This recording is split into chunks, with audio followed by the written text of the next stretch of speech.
I never thought a single night could unravel everything I've built. I'm Natalia, a 31-year-old marketing coordinator from the heart of Chicago, where the city's restless pulse mirrors the storm brewing inside me. My marriage to Ethan, my rock for 5 years, felt like a safe harbor. Until I stepped into a neon-lit karaoke bar with coworkers, laughter, and a dangerous kind of freedom. Under the haze of cheap drinks and pulsing lights, I felt something shift. A whisper of temptation I couldn't ignore. Now, as I stand on the edge of a secret that could shatter my world, I'm haunted by one question. What did I let happen in that dimly lit room? Picture this.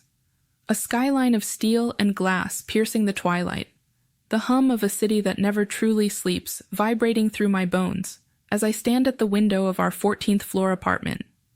I'm Natalia, 31 years old, and this is Chicago, my home, my battleground. I've been married to Ethan for 5 years now, a man who's the anchor in my sometimes stormy seas. At 34, he's the kind of steady you can set your watch to, a software engineer who burns the midnight oil hunched over his laptop, coding worlds I can barely comprehend. Me? I'm a marketing coordinator at a mid-sized firm downtown, 3 years into the grind of campaigns and client calls, navigating the chaos of deadlines with a smile that sometimes feels more forced than genuine. Life, if I'm honest, has settled into a rhythm. It's stable, predictable. Ethan and I have our routines, our quiet evenings, our shared silences. But beneath the surface, there's this itch, this whisper of something missing that I can't quite name. I don't dwell on it much, though. Not when the week has been a relentless slog of meetings and last-minute revisions, leaving me drained but craving a release. That's why tonight feels like a lifeline. A night out with my coworkers, a chance to shake off the weight of the work week and just breathe. Let me tell you about the crew joining me.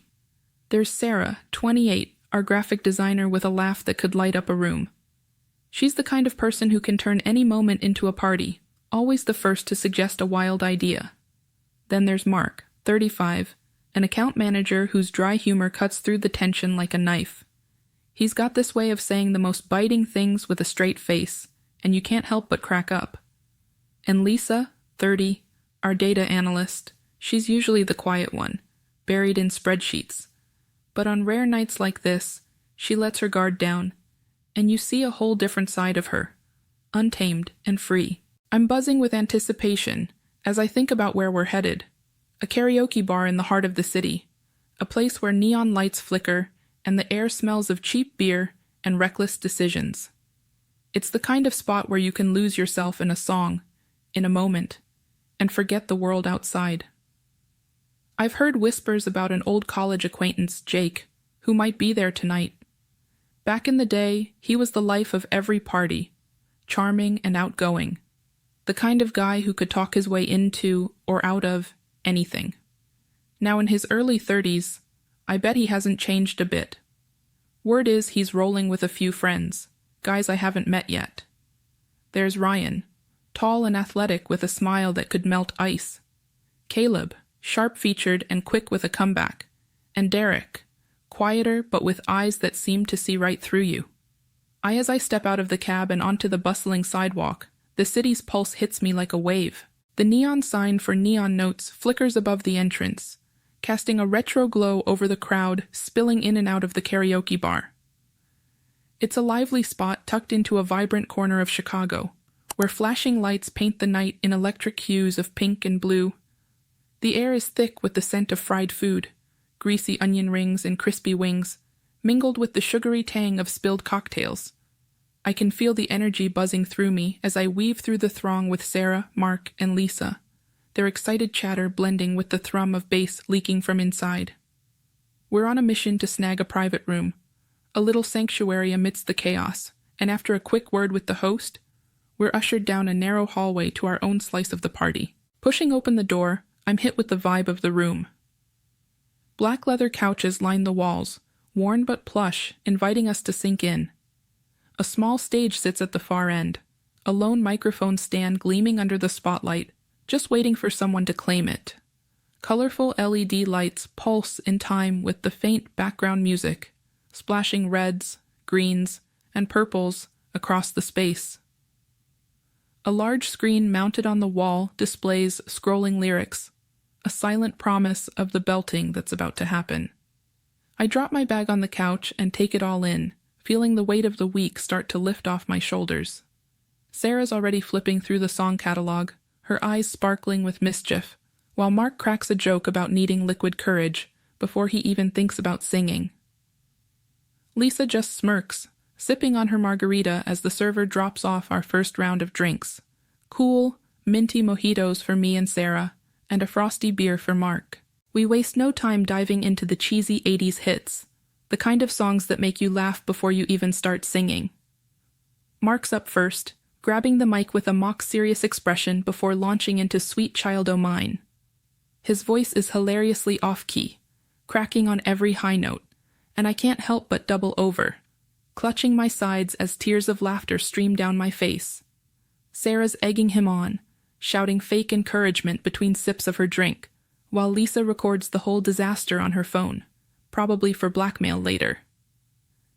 When it's my turn, Sarah drags me up for a duet of Total Eclipse of the Heart and We're a Mess, giggling through the dramatic pauses, overacting every line like we're on some grand stage.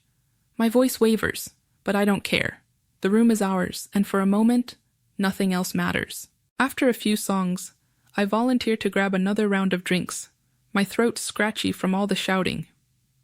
As I slip out of the room and head toward the bar, the glass door swinging shut behind me, I catch a glimpse of Jake striding through the crowd at the bar, his familiar grin flashing under the neon lights. My heart does a little skip. Some things never change. He spots me, waves, and before I know it, he's weaving through the throng with Ryan, Caleb, and Derek in tow. Their energy is magnetic, pulling me in as Jake claps me on the shoulder, his voice booming over the noise with a warm, "Natalia, it's been forever." We exchange quick hellos, and I invite them back to our room, balancing the tray of fresh drinks as we head down the hallway together. The night's about to get a whole lot more interesting. Back in the private room, the vibe shifts with the new arrivals. The air feels charged, like static before a storm, as everyone squeezes onto the couches or grabs spots near the stage. Drinks are passed around with reckless abandon. Sweet, fruity daiquiris that stick to my lips and sharp tequila shots that burn going down. I feel the warmth spreading through me, my cheeks flushing as the alcohol loosens the tight knots in my chest. The music cranks up, the bass thumping louder, and Jake and Ryan decide to steal the show. They jump on stage for a duet of Bohemian Rhapsody, their voices blending in a way that's surprisingly good, hitting every dramatic note with flair. Caleb and Derek are right there in the front, cheering them on, tossing playful jabs about their over-the-top performance. I'm laughing so hard my sides ache, caught up in the sheer joy of the moment. When the song ends, the room erupts in applause, and somehow, I find myself pushed toward the stage next. The tequila's buzzing in my veins, making me bolder than I'd usually be, and I grab the mic for a solo of I Will Always Love You. My voice isn't perfect, but I pour everything into it, letting the emotion carry me. As the last note fades, I'm met with whistles and cheers, the guys shouting compliments that make my face heat up even more. Ryan calls out that I've got a voice like an angel, and Jake adds something about how I owned the stage. I'm soaking it in, the attention wrapping around me like a warm blanket, my laughter spilling out easier than it has in weeks. As the night stretches on, the energy in the room begins to shift. The playlist slows, trading high-energy anthems for softer, more sensual tracks that seem to curl through the air like smoke. The LED lights dim to a deep, sultry purple, casting long shadows across the walls and over our faces. We've all migrated to the couches now, the limited space forcing us closer together. Knees brush against knees, shoulders press against shoulders, and I can feel the heat of bodies near mine as we pass drinks back and forth. Stories tumble out, half-remembered anecdotes and whispered secrets, the kind that only come out under the cover of dim lights and too many cocktails. I'm caught in the haze of it all, my head spinning just enough to blur the edges of reality. Ryan's sitting next to me, his presence impossible to ignore. At one point, he laughs at something I say, a dumb joke I can't even recall now, and his hand brushes mine. It's light, casual, but his fingers linger just a heartbeat too long, sending a jolt through me. I glance at him, catching the glint in his eye, and my stomach flips. Across from me, Caleb leans in closer, his voice dropping low as he tells me my smile could light up any room, even one as dark as this. There's an edge to his tone, deliberate and heavy, and I feel the weight of his words settle over me. My heart's racing now, a confusing mix of flattery and uncertainty swirling in my chest. The alcohol's clouding my judgment, making everything feel both distant and dangerously close at the same time. I try to anchor myself, to remember where I am, who I am, but the atmosphere in the room is electric, charged with something I can't quite name but can definitely feel. Boundaries I've always held firm start to slip, like sand through my fingers, and in that moment, I feel myself teetering on the edge of something I can't take back. The air in the room grows heavier, thicker with unspoken tension, and I know I've let things drift too far. A line was crossed, not with words, but with a look, a touch, a shared silence that spoke louder than any song we belted out tonight. My chest tightens as the weight of it crashes over me, a wave of guilt and confusion that drowns out the laughter and music that had filled the space just moments ago. The playlist has stopped at some point, unnoticed until now, leaving only the low hum of the air conditioning to fill the void. It's a stark, hollow sound, amplifying the sudden stillness that blankets the room. No one speaks. No one moves. It's as if everyone can sense the shift, the invisible fracture that split the night in two. I can't bring myself to look at anyone. My eyes are glued to the floor, tracing the scuffed patterns on the tiles as if they hold some kind of answer. My hands are trembling, a subtle shake I try to hide as I reach for my purse on the couch. The leather feels cold against my fingertips, a sharp contrast to the heat still lingering on my skin from where boundaries blurred. I mumble something barely audible, a weak excuse about needing to head home, my voice cracking under the strain of keeping it together. I don't even know if anyone hears me, but I can't stay here a second longer. Jake's voice cuts through the silence, soft and awkward, offering a quiet goodbye that feels more like a question than a farewell. I nod without looking up, sensing Ryan and Caleb exchanging glances somewhere in my peripheral vision. Their unspoken thoughts hang heavy in the air, a silent acknowledgement of the storm brewing inside me. Derek doesn't say a word, just gives a small nod as I shuffle toward the door, my movements stiff and hurried. I slip out of the room, the glass door clicking shut behind me with a finality that makes my stomach lurch. Walking through the main bar feels like moving through a different world. The neon lights that once seemed vibrant and inviting now glare down at me, harsh and judgmental, casting jagged shadows across the sticky floor. The crowd's laughter, so carefree and loud, grates against my raw nerves, each burst of it a reminder of the chaos I've left behind in that private room. It's a stark contrast to the tempest raging in my chest, a mix of shame and regret that twists tighter with every step. I weave through the throng of strangers, their faces blurring into a sea of indifference, and I'm grateful for their obliviousness. No one here knows the weight I'm carrying, the invisible burden that settled over my shoulders as I pushed toward the exit. Stepping outside, the cool night air hits my face like a slap, sharp and sobering. It cuts through the haze of alcohol still lingering in my system, grounding me just enough to pull out my phone and fumble with the app to call an Uber. My fingers are clumsy, my mind racing with fragmented memories of the night, flashes of laughter, the warmth of two close moments, and the exact second I felt everything slip out of control. I can still feel the ghost of a touch on my hand, the echo of words that carried too much meaning, and it makes my breath hitch. Standing there on the sidewalk, the city buzzing around me with late-night energy, I feel utterly alone, trapped in a spiral of my own making. The Uber arrives faster than I expect, and I slide into the back seat, muttering a quick hello to the driver before turning my gaze out the window. Chicago's lights blur into streaks of color as we move through the streets, the glow of street lamps and storefronts smearing across the glass like a painting I can't quite decipher. My reflection stares back at me, pale and haunted, and I barely recognize myself. Every wrong decision replays in my mind on a relentless loop. The drinks I didn't refuse, the glances I didn't deflect, the moments I let linger when I should have walked away. Each memory is a brick in the wall of betrayal building in my chest, heavy and suffocating. As the Uber pulls up to my building, the familiar silhouette of our 14th floor apartment looms above me, a silent sentinel in the quiet of the early morning.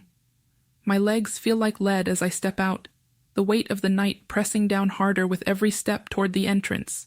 The lobby is empty, the night guard giving me a curt nod as I shuffle past, my heels clicking too loudly on the polished floor. The elevator ride up feels endless, each ding of the passing floors like a countdown to a reckoning I'm not ready to face. My heart is a drum in my chest, erratic and loud as I fumble with my keys at the door, the metal cold against my trembling fingers. I push it open as quietly as I can, stepping inside like a thief in my own home. The air in the apartment hits me first, familiar, comforting, and utterly damning. It carries the faint trace of Ethan's cologne, a woody, grounding scent that's always meant safety, now twisted into a reminder of everything I've jeopardized. Beneath it, there's the soft hum of his laptop fan coming from the living room, a sound I've heard 1,000 times during his late-night coding sessions. I tiptoe forward, my breath shallow, afraid to disturb the stillness. And there he is, asleep on the couch, his glasses askew on his face, a thick coding manual splayed open across his chest, rising and falling with each peaceful breath. He's completely unaware of the storm I've dragged back with me, oblivious to the chaos I've woven into the fabric of our life in just a few reckless hours. I stand there, rooted to the spot, watching him for what feels like an eternity. His face is relaxed, the lines of stress from his long work days smoothed away in sleep, and it's like a knife twisting in my gut. How can he look so serene when I've shattered the trust that's held us together for 5 years? I feel like an intruder, a stranger in this space that's supposed to be ours, my presence tainting the quiet sanctity of our home.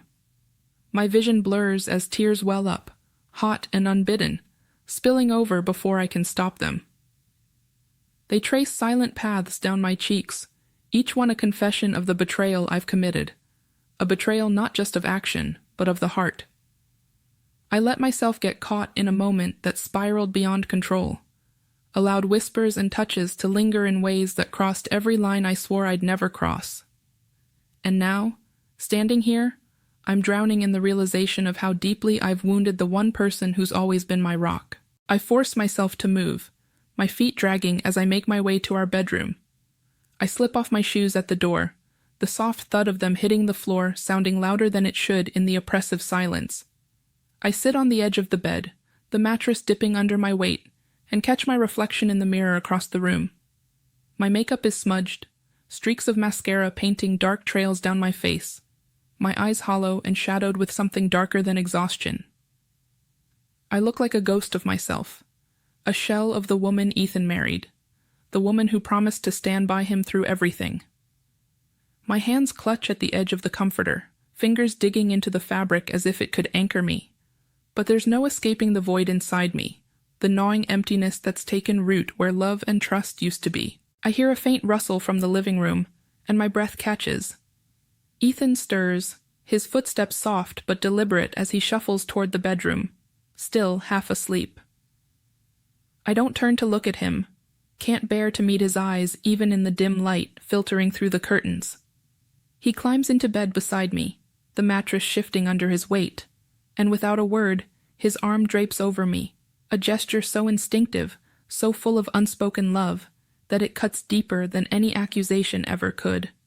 His warmth seeps into me, a cruel contrast to the cold shame that settled in my bones. I lie there, rigid, my body tense under the weight of his trust, a trust I don't deserve anymore. The darkness of the bedroom wraps around us, but sleep is a distant stranger to me. My mind churns with the events of the night, replaying every misstep, every fleeting moment where I let my guard down and allowed something forbidden to take root. I can still feel the phantom warmth of a gaze that lingered too long, the subtle brush of skin that spoke volumes in its silence. It's a memory I can't shake. A stain on my conscience that no amount of wishing can erase. Lying there, with Ethan's steady breathing beside me, I feel the chasm between us growing wider, even as his arm rests over me like a bridge I've already burned. Morning comes too soon, and with it, a harsh reality I'm not ready to face. I wake to the sunlight streaming through the curtains, sharp and unrelenting, slicing through the room like an accusation. It pierces my eyes as I blink against the brightness, each ray a silent judgment of the choices I made under the cover of night. My head throbs, a dull ache that's only partly from the drinks, and my body feels heavy, weighed down by a guilt that settled into my very bones. I roll over, hoping to find some reprieve in the shadows, but the light finds me anyway, exposing every crack in the facade I'm trying to hold together. I hear movement from the kitchen, the familiar clink of a coffee mug against the counter, the soft hiss of the machine brewing a fresh pot. Ethan's already up, his routine as steady as ever, untouched by the storm that's raging inside me. His voice cuts through the quiet, bright, and unsuspecting as he calls out, "Morning, babe." Those two words, so casual, so full of warmth, slice through me like a blade, sharper than I could have imagined. They carry the weight of a trust I've fractured, a love I've tainted with a moment of weakness. I force myself to sit up, my limbs protesting as I drag myself out of bed, and I plaster on a smile that feels like it might crack my face in two. "Morning," I choke out, my voice rough and unsteady, barely above a whisper. I can't meet his eyes, can't bear to see the kindness in them, so I keep my gaze fixed on the floor as I shuffle into the kitchen, pretending the tiles hold some secret I need to uncover. Ethan's standing there by the counter, his back to me as he pours coffee into 2 mugs, the steam curling up in lazy spirals. He's wearing an old t-shirt and sweatpants, his hair still mussed from sleep, and the normalcy of it all is suffocating. I slide into a chair at the kitchen table, wrapping my hands around the mug he sets in front of me, the heat seeping into my palms but doing nothing to thaw the ice in my chest. Each sip of the bitter brew feels like swallowing gravel, the weight of my secret pressing down harder with every passing second. I mumble something about feeling hungover, a convenient excuse for my silence, for the way I can't seem to string more than a few words together. Ethan just nods, his expression soft with concern, and says something about taking it easy today. His kindness is a punishment I don't know how to endure. As I sit there, staring into the dark liquid in my mug, my mind drifts to the life we've built together over these 5 years. I think of our shared dreams, the plans we've whispered about in the quiet of late nights, saving for a house in the suburbs one day, maybe starting a family when the timing feels right. I think of the little routines that have become our foundation, like our Sunday brunches at that tiny diner down the street, where we always order the same stack of pancakes to share, or the late-night movie marathons where we fall asleep tangled on the couch, some forgotten film playing in the background. These are the threads that have woven us together, the small precious moments that make a marriage, and I've jeopardized it all in a single reckless lapse. One fleeting indulgence, a moment where I let myself be swayed by temptation, and now everything feels fragile, like a house don't forget to subscribe, like, and comment if you enjoyed this story. This will help us create more engaging stories for you.